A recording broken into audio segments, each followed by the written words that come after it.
They don't see you until they need you. And even then, they squint. I used to think art spoke for itself, that a good photograph could outlive its frame, that truth leaked through light and composition, even when no one knew who stood behind the lens. But it turns out, when you're invisible, even your truth gets claimed by someone louder. My name is Drew Staubel. I'm 42 years old, a staff photographer at Lux Magazine, or at least I was. I live in a cramped 3-bedroom apartment in Brooklyn with 4 kids and a closet full of camera gear that's worth more than my car. The older girl, Ella, still says camera like clamora when she wanted me to laugh. The oldest, Jake, doesn't say much at all since his mom died. 2 years ago, the grief hit our home like a silent flood.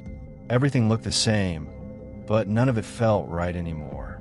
By day, I shoot for the glossy, curated world of luxury. Fashion spreads, exclusive events, moody lifestyle editorials.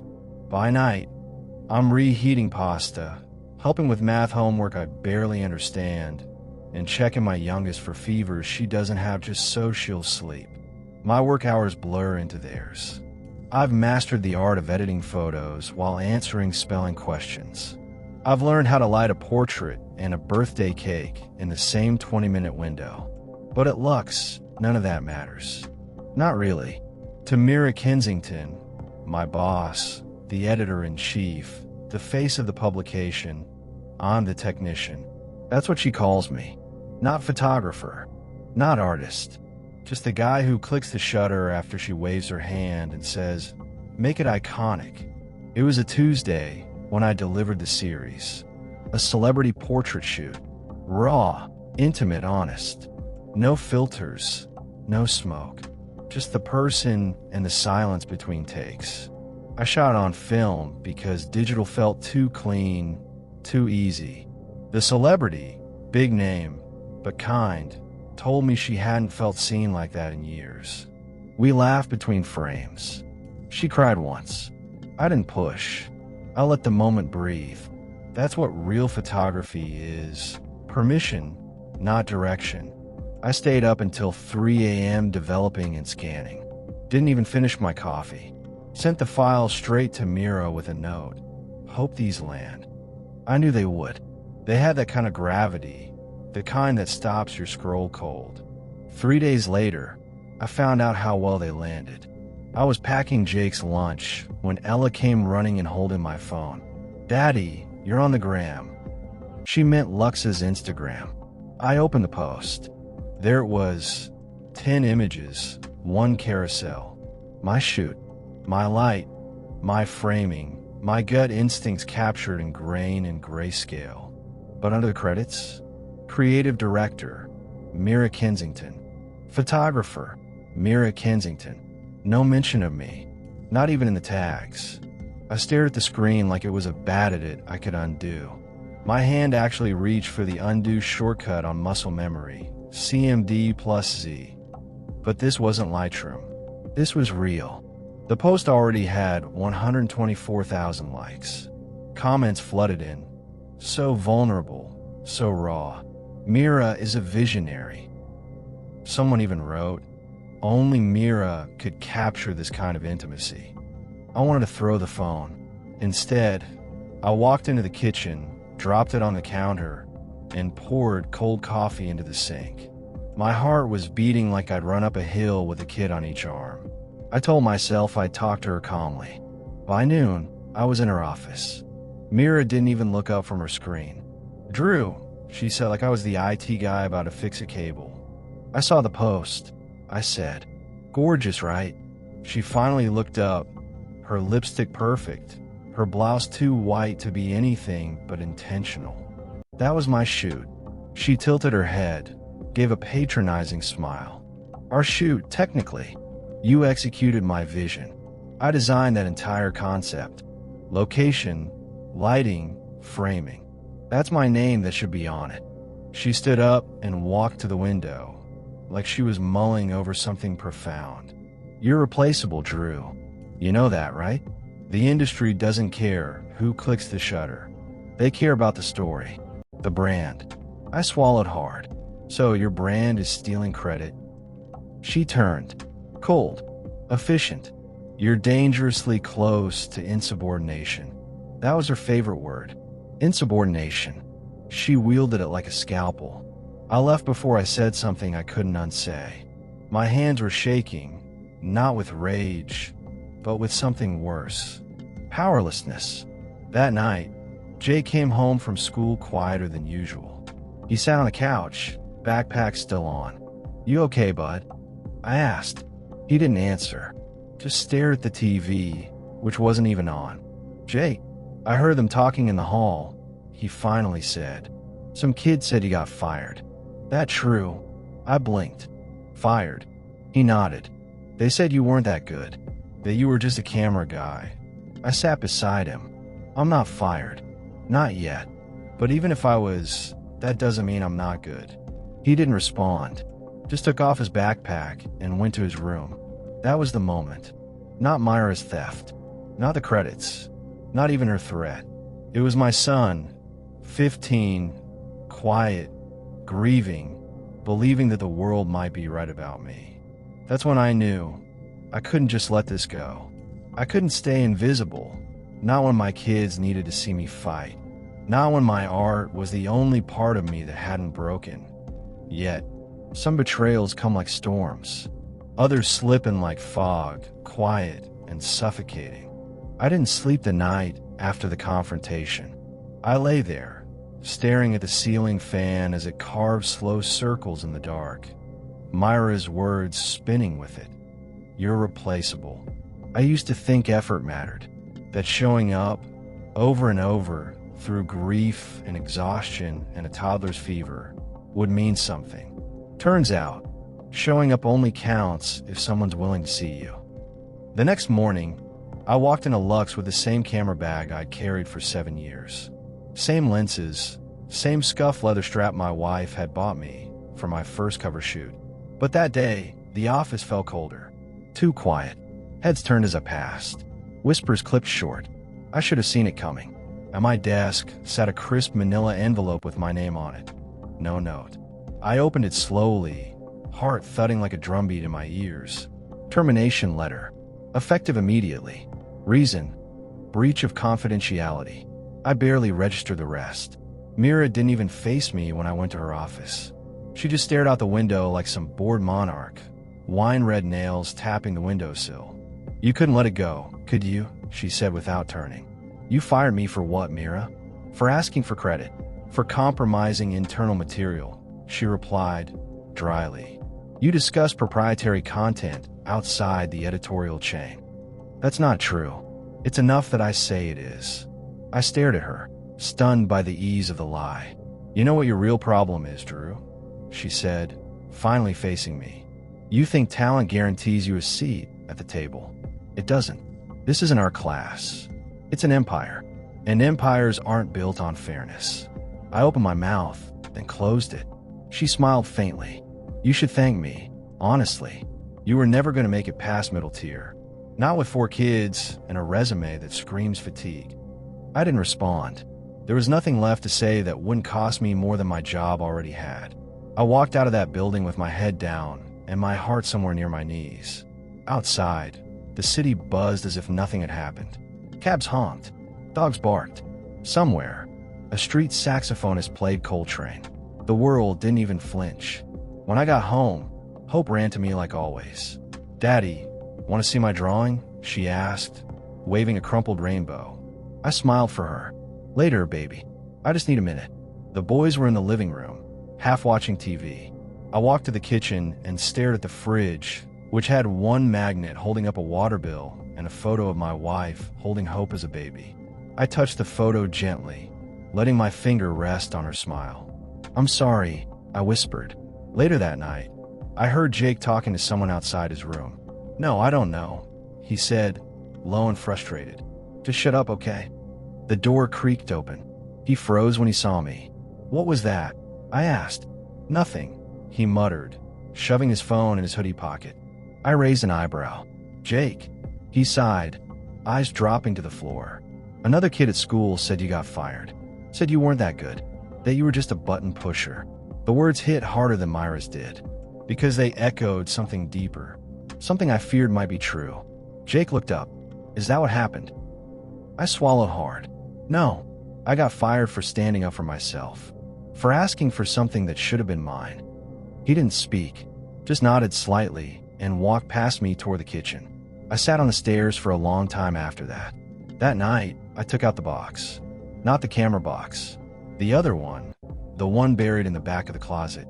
Contracts, emails, printed spreads, years of work, and tucked between them, receipts. Proof. My name replaced. Credits altered. Shoots I'd built from scratch credited to Mira or the Lux team. It wasn't just a one-time thing. It was a pattern. A quiet theft stretched across years. I opened my laptop and started building a timeline. Photo by photo. Contract by contract. I felt the weight of it all pressing down, but not crushing, just reshaping. I wasn't just some bitter ex-employee. I was a witness, and maybe even a weapon. But reality slapped me again when I opened my banking app. $2,114.63. That's what stood between us and zero. Rent due in 2 weeks. Groceries tomorrow. Jake's busted sneakers. Ella's asthma inhaler. And the camera lens I've been eyeing for 2 years. Out of the question. Fighting back would take time. Time I might not have. I couldn't just sue Mira. I couldn't afford lawyers. But I also couldn't let this go. Not just for me, but for the kids. For Jake, who needed to see me stand. For Hope, who still drew rainbows even when the skies were gray. That night, as the apartment finally quieted, I looked at my gear. Not as a possession, but as a weapon. If Mira built her empire on stolen vision, maybe it was time I reminded people who really saw through the lens. I didn't have money, but I had truth. I had skill, and I was done being invisible. Truth doesn't always roar. Sometimes it clicks quietly, in shutter speed and exposure. I didn't set out to become an investigator. I just wanted my name back. But justice has a funny way of expanding once you shine a light on it. What started as a late-night dive into my own portfolio became something much bigger. It began with a spreadsheet, dates, project names, image files. I compared emails to publication credits, invoices to editorial spreads. One pattern kept repeating. Myra's name stamped on work that didn't belong to her. Not just mine. There were other styles, wildly different from each other. Portraits with raw street energy. Still lives with meticulous color grading. None of them hers. I'd worked with some of those freelancers. I knew their signatures. They were ghosted and buried under Myra's glossy facade. One name popped out more than once. E. Vasquez. I remembered her. Elena. The sharp-eyed art director with ink-stained fingers and no tolerance for shortcuts. She was always fighting with Mira back then. And then, suddenly gone. I found her LinkedIn. No recent job listed. Still in the city.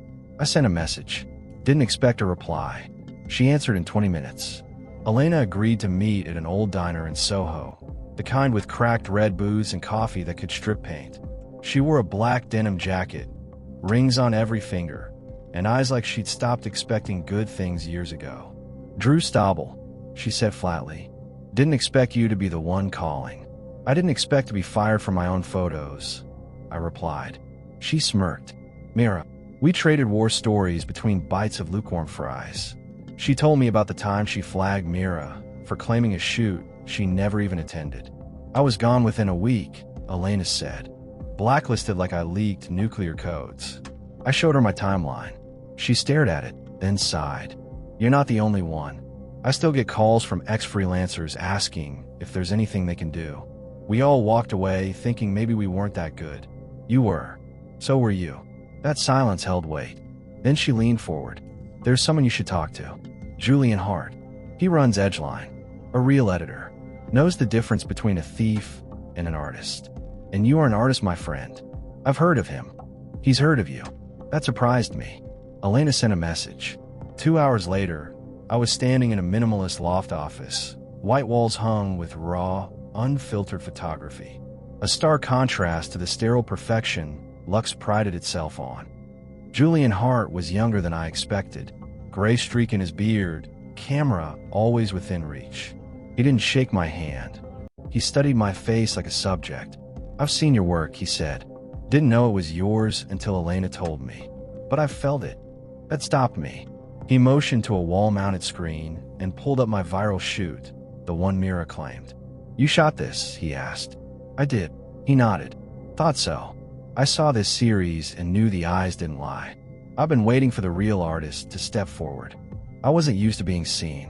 He folded his arms. "I want you to shoot something exclusive for Edgeline. One series. We'll publish under your name. Bold and clear." My throat tightened. "You're serious?" "Dead serious.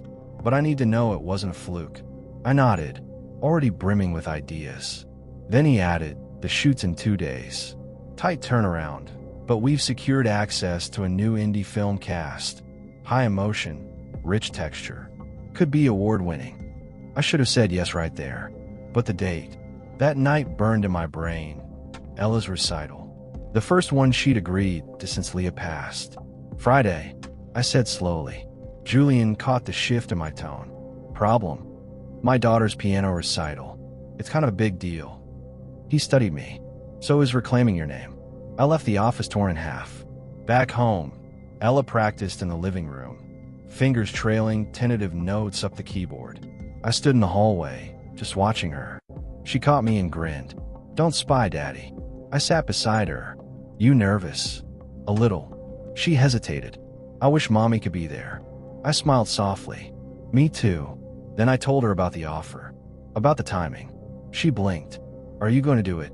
"I don't want to miss your recital, Elle." She looked at the keys, thoughtful. Then she said something I didn't expect. "Mom always told me you had a gift, that you see people in ways no one else does. Maybe this is how you keep doing that." I was quiet. "You should go," she said gently. "Mom would want you to fight." The next morning, I called my dad. Retired from a 25-year career in wedding photography, his style was old school, but steady. "I need you to cover a shoot," I told him. "Thought you'd never ask," he said. He took the gear and the brief. I went to the recital. I sat in the front row and watched Ella play her heart out, proud and radiant. Her fingers didn't miss a single note. After the applause, I kissed her forehead. "You were magic." She grinned. "Now go make yours, Dad." I ran. I stood in the studio again, chest heaving from the sprint, sweat clinging to the collar of my shirt. My dad had done what he could, followed the brief, adjusted the lighting, but the room fell flat. Clinical. Nothing bled. Julian was flipping through previews on his tablet. I could see the hesitation on his face. "Technically fine," he muttered, "but these don't breathe." I didn't argue. I didn't blame my dad either. He followed the structure, but this shoot wasn't about structure. It was about soul. Mine. And I hadn't shown up until now. "Give me 3 hours," I said, already moving to the lighting rig. "Start fresh." Julian raised a brow. "We lose the window if they leave. Then I better move fast."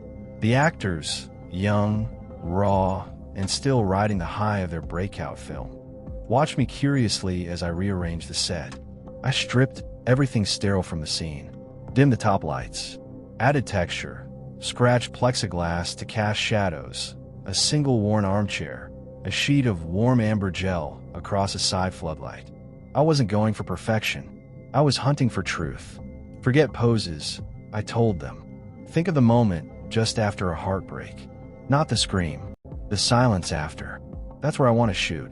They got quiet. Then one nodded, eyes softening. "Okay." And just like that, it began. I shot fast, instinctively. No second guessing. No playback checks. I let my gut lead. I asked them about their mothers, their fears, the one thing they wanted to say, but never had the chance to. Their eyes shifted. Faces relaxed, tints cracked open. I caught it all. Every frame was an echo of something I'd buried. Leah's last smile in the kitchen.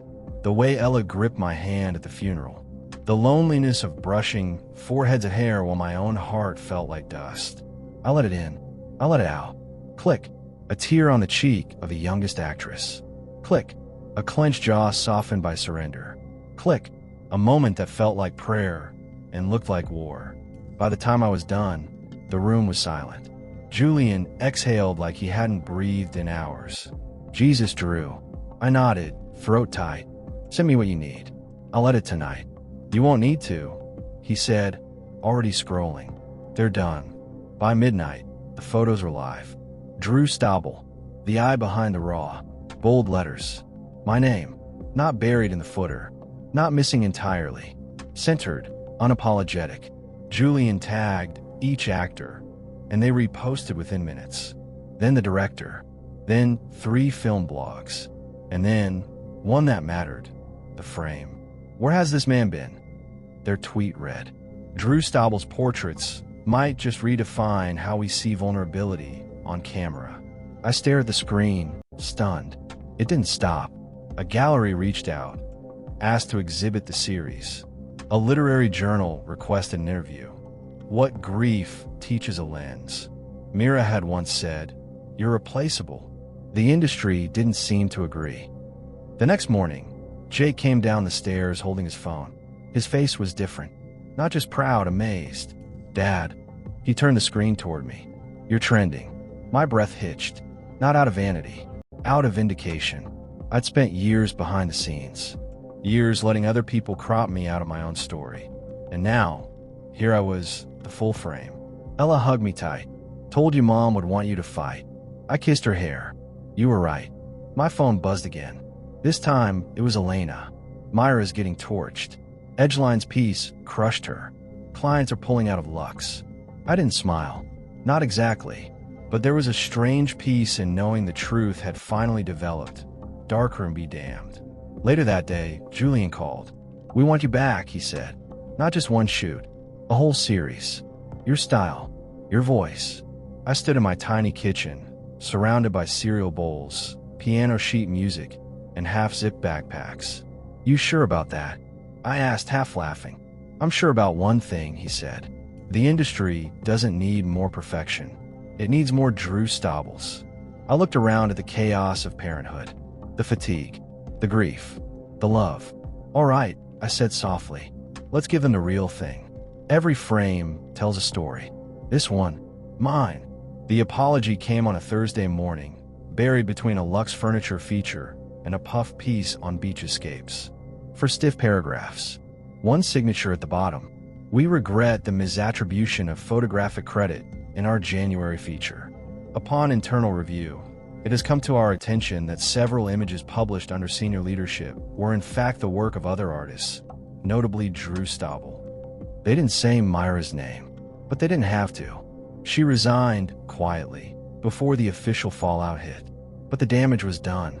3 major fashion houses pulled out of next quarter's campaign. The celebrities behind my viral shoot publicly cut ties with Lux in a scathing post. We support the real artists, the ones who bleed for their work. I didn't throw a party. I didn't even post. I just breathed. For the first time in years, it felt like oxygen was mine again. A month later, the lease was signed. A 2nd-story loft downtown, once a yoga studio, now painted bone white with softwood floors and a wall of south-facing windows. Natural light soaked the space by 10 a.m., my favorite time to shoot. I called it uncropped. No bells, no press release, just a quiet rebellion against every editor who ever said, "We'll credit you in the caption," and never did. Elena Vasquez was the first person I hired. She walked in holding a coffee and a folder of rough sketches for the studio's branding. I barely looked at them. I already knew I wanted her on board. I don't want to just pay artists, I told her. I want to protect them. She nodded. Then we build a policy first, not last. That's why I needed her. Every day was chaos, but a kind I could own. I shot emerging models in thrifted denim and CEOs with no makeup. I ran a pay-what-you-can weekend for new artists. I let high school kids intern and touch the cameras. One of them, Isaiah, asked me what made a portrait good. Same thing that makes a person worth knowing. I said, truth. Back home, life was settling into something like rhythm. Jake, now 16, had stopped walking 3 steps behind me. Sometimes he even bragged. My dad owns a studio, he told someone on FaceTime last week. No, not like in the garage. A real one. With lighting you can't buy at Walmart. Ella was playing piano again, without ghost hands guiding hers. Her recital was coming up, and she refused to let me miss it. Sammy, my 9-year-old, started photographing his Lego cities with my old Polaroid. And Hope, the 6-year-old with her mother's fierce quiet, came into the studio once and told a 20-something influencer, "My dad takes the best pictures 'cause he listens first." I wanted to believe I was becoming the man Leah would have wanted me to be. That afternoon, I was hanging the final piece in my office. Her camera, Leah's camera, that is. It was a Canon Allen, scratched, taped at the grip, still with a lens cap she'd always forget to take off until the third frame. It had been sitting in the closet since the funeral, wrapped in one of her scarves. I didn't dust it off, didn't polish it, just mounted it on a single floating shelf above the window. She'd love natural light too. Jake knocked as I stepped back. "Dad, you gotta see this." He walked in, holding his phone. The tweet had over 40,000 likes. At Art is Human. "Drew Staubel is the reason we care about portraits again. He doesn't shoot people. He sees them." Attached was one of my favorites. An old man's wrinkled hands folded over a cane, light streaming through a cracked window behind him. No face, just life. I didn't say anything at first, just looked at the screen, then back at Leah's camera. It felt full circle in a way grief rarely allows. Jake nudged me. "You okay?" I nodded slowly, voice caught in the moment. Then I called for the others. "Ella, Sammy, Hope, come here a sec." They piled in, noisy and barefoot. Sammy still holding a peanut butter sandwich, Hope with a sticker on her forehead. I looked at all 4 of them and smiled. "Your mom always said I saw people better through a lens," I said, gesturing to the shelf. "Turns out, I just needed to stop letting others crop me out." Hope squinted. "What's crop mean?" Jake grinned. "It's when someone cuts out the best part of the picture." "Exactly," I said. Ella leaned into me and said confidently, "Dad, you're not letting anyone do that again, right?" I kissed her hair. "Not ever." Here's some questions for you, our viewers. Have you ever had someone take credit for your hard work? What did you do? Do you think Drew made the right choice, choosing family over the first big break? If you were in his shoes, would you fight back or walk away? Why? Share your thoughts with us in the comments section. Hit the like button, subscribe to our channel, and turn on the notification bell because we have more stories coming up just for you.